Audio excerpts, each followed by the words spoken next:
So the reason why I invited Mr. Conway on the show tonight is not just because he has the golden voice, but it's because he is one of the most well-versed people that I know in biblical history. Him and I, talk shop about this stuff all the time whenever we get a chance to.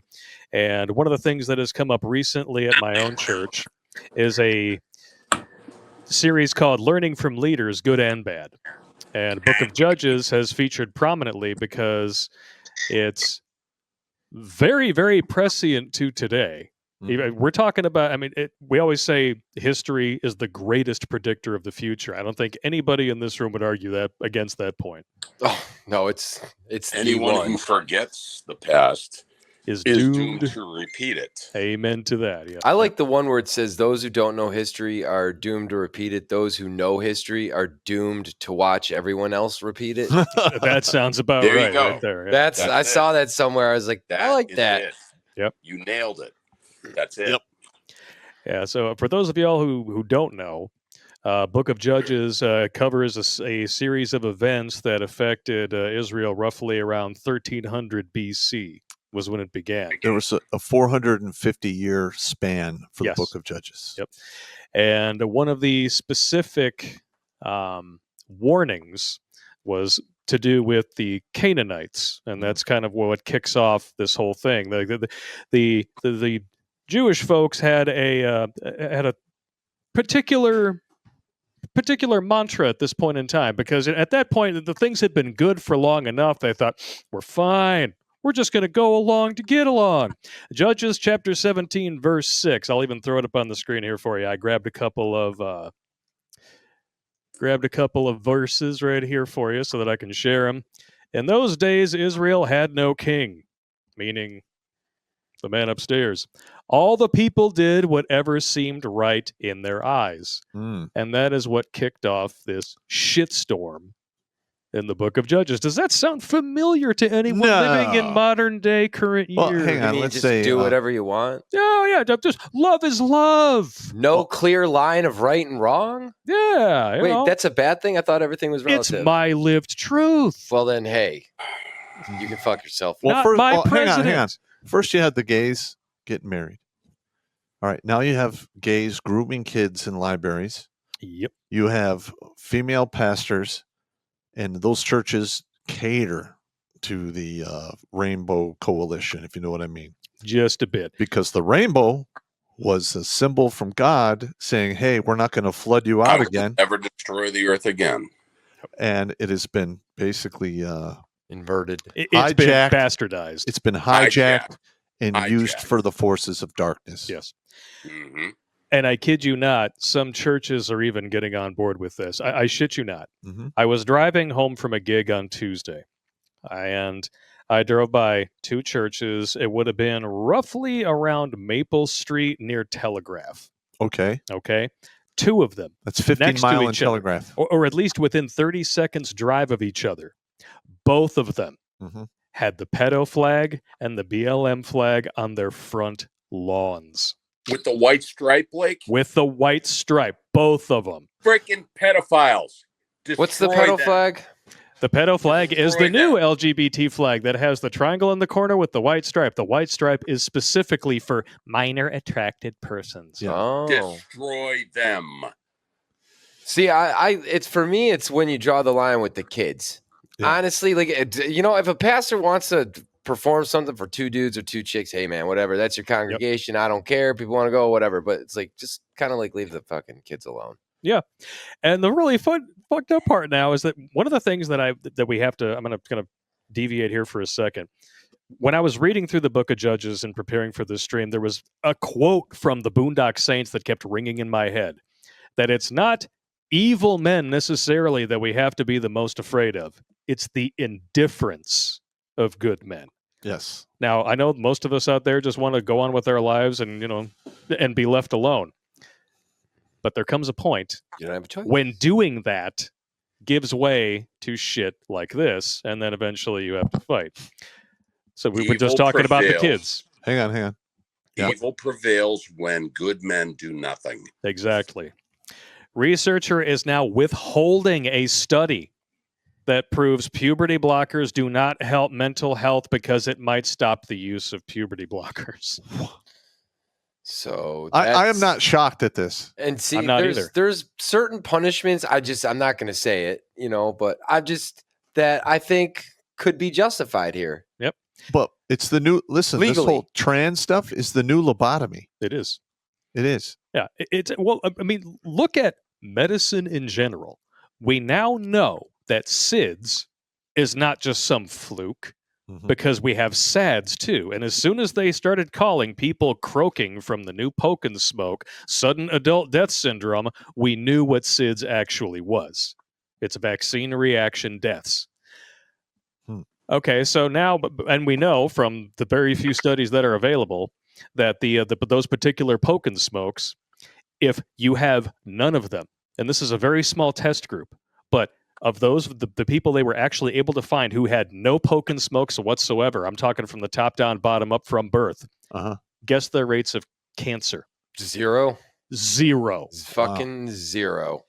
Like this the is Amish? The Amish and the Mennonites. Yeah, this is a long-term gambit to reduce the population of the lower and middle classes and turn people into perma patients. That's what it's always been about. Yep. Well, the medical schools, as just actually having this conversation, up to about 100 years ago, 150 years ago, the medical schools, they didn't even teach medicine the way they do now. It wasn't all pharmacology. Yeah, now it's all pharmacology pretty much. Before it was actually medicine. They would teach remedies and treatment and preventative doctors for clinical trials. The patients would go into those clinics and different things would be tried on that individual patient with that individual doctor. I remember when I was a kid, they used to actually advertise on TV the Book of Home Remedies. Now, those books are mysteriously out of print. And the only place that you can find them is eBay.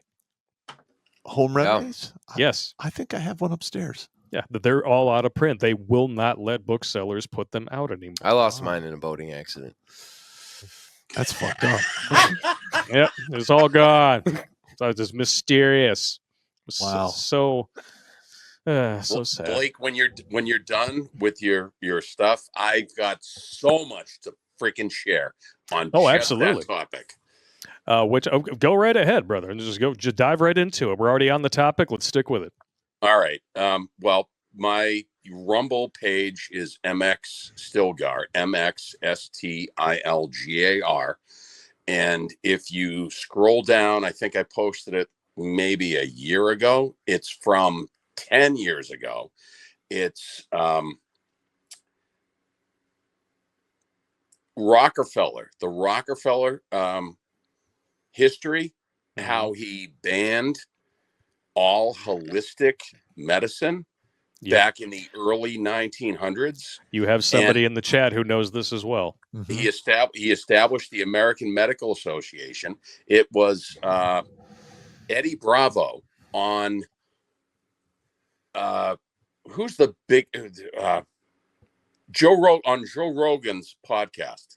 He explained the whole thing in 5 minutes. He took over the medical industry. He took over the education industry. He took over the reason why prohibition happened in this country back in the 1920s was because Rockefeller was the biggest oil tycoon. He was the only oil tycoon.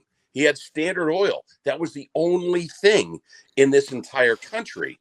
And he banned alcohol because alcohol could be used to power automobiles. And that's why he pushed it as, the entire country has a drinking problem. No, they didn't. Fuck you. They didn't want ethanol to be used as an alternative source of petroleum. The fuel. So the only way he actually pushed, because he had so much money, he pushed it through Congress that the only way that they could sell ethanol is if they mixed it with petroleum, so you couldn't drink it. Well, you can't. Well, if you make alcohol from non-edible sources like wood. No. I'm talking about through corn, anything vegetable, not through wood alcohol, through corn, like anything that ferments, apples, carrots, potatoes, Mm-hmm. corn, all that stuff. That's what he was banning. If you drink wood alcohol, you're going to go blind. You can go blind, but you can burn that in a engine just as you can the alcohol from any type of edible food. We've talked to Thumper the Sweaty Fat Guy about this specifically. He makes his own ethanol, and all he has to do is literally change the fuel injectors in his car to send more through, and any car can run off of ethanol. Correct. And Henry Ford,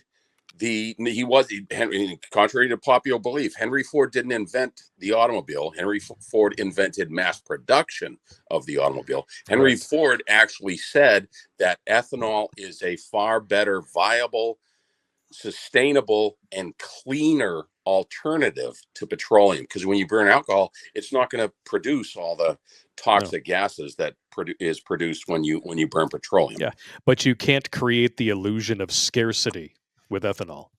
You can create an illusion of scarcity with petroleum by calling it a fossil fuel, because that has actually convinced people that it is decomposed dinosaurs instead of actually what it is, which is, in all likelihood, high-pressure bacterial excretions because of that are happening in the rock. Now, if you examine some of the moons of, Jupiter and Saturn and some of the farther ice bodies, there's a whole hell of a lot of hydrocarbons on those bodies, meaning hydrocarbons is part of the wear and tear and the makeup of planets. Yeah.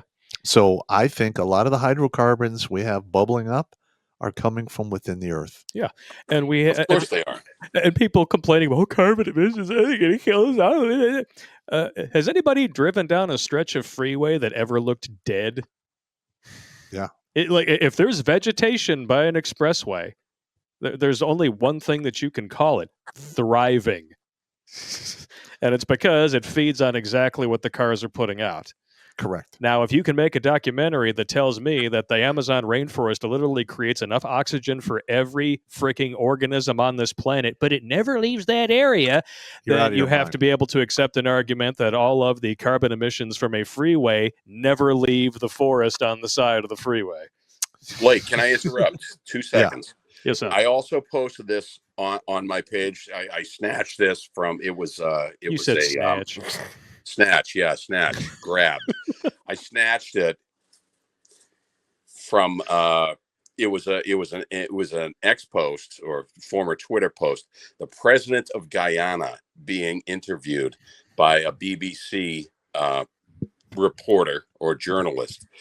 And the BBC journalist says, "Oh, well, wait a second. You've got $150 billion worth of oil underneath the shore beds of your country. So that's probably going to generate, 500 billion tons of carbon in the next 20 years. And the president of Guyana slammed it down his throat. Yes, Blake, I said it. Slammed it down his throat. Oh, he said, deep balls deep. He said, Guyana has a forest and has had forever a forest the size of England and Scotland combined. Our forest can absorb like 50 gigatons of carbon. So even if we withdraw all this from our seabeds offshore, we're still going to be net zero as far as carbon emissions. Let me educate you about carbon change." And the guy just shut up. It was brilliant. It's on my Rumble channel. I'll have to give that one a watch. We got a chat in here that just popped up. I happened to notice it from Proven 22X. Hydrocarbons are heavier than air. It never reaches the upper atmosphere because it cools down at 100 feet. Wow. Yeah. It's almost like real science is a thing. And speaking of which, one of my favorite things that from the modern leftoids, who obviously have never read their book of Judges because they want to cherry pick shit. Here's a quote for you, and no spoilers because I already told you the answer to this earlier. But if you would have to say, this is, if you want a good quote from a scientist, the reason why we're talking about this book. The highest principles for our aspirations and judgments are given to us in the Judeo-Christian religious tradition. Who would you think said that? Martin Luther. Albert fucking Einstein said that. Yep. So He yeah, was when not you an say atheist. trust the science, or even the smart leftoids will actually, go and say trust the scientists. Well, there you go. Well, no, science has proven that God isn't real. No, we know it hasn't. I don't know, man. Like for instance, I've read the Bible Yes. 2 times in my life, and I got stuck in zombie Jesus school for about six years as a child.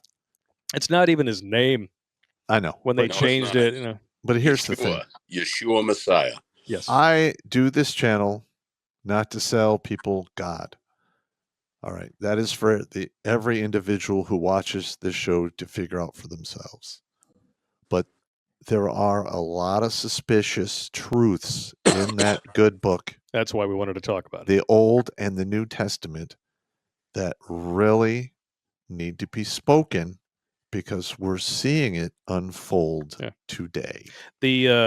The quarrelsome wife passage comes to mind for the men who watch the show. The Jezebel spirit. Can I quote that, Blake? Absolutely. It is better. I don't know the chapter and verse, but it's better for a man to live on the corner of his roof than to live in a house with a quarrelsome wife. Yep. Correct. And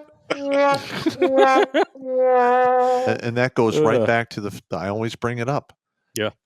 Peace, once you get over the dick thinking, peace goes to the top of a man's list. Yes. Because he has to fight the world, deal with all kinds of crazy shit while he's at work and interacting with people. He wants to come home and have peace. Yes, it would be nice. But now we have the feminists who think they're men. They're really third string men. Yep. And the guy comes home and literally has to argue and go toe to toe, butt heads with his so-called spouse, who will not be loyal, will look down upon him, will backtalk him and shit talk him behind his back to her friends, her family, and sometimes his family, because that happened to me. Yep. All right. Women love to do that. If they want to, when they want to remind you of your place, they will talk shit about you in front of a group. Yep. Character assassination. And yes. The thing is once that starts happening, you need to put together an exit strategy. Yes. Because it is over. The only thing that hasn't happened yet is the ass raping and the running off with half your shit and your kids. I suddenly feel like I need to shift my butt cheeks in this chair. Listen, I sat in on many divorce procedures, and they always ended in a bad way for the man. Yep. I'm going to put a question to Gerry then, since we're talking about modern ladies. Oh, modern women. Most modern women are not ladies, let's be honest. Correct. Gerry, how would you boil down the Canaanites? Because I know that the Canaanites are kind of what kicked off the era of the judges. Specifically, I was thinking about the Deuteronomy warning. Make no treaty with them. Show them no mercy. Do not intermarry with them. Do not give your daughters to their sons or take their daughters for your sons, for they will turn your children away from following me to serve other gods.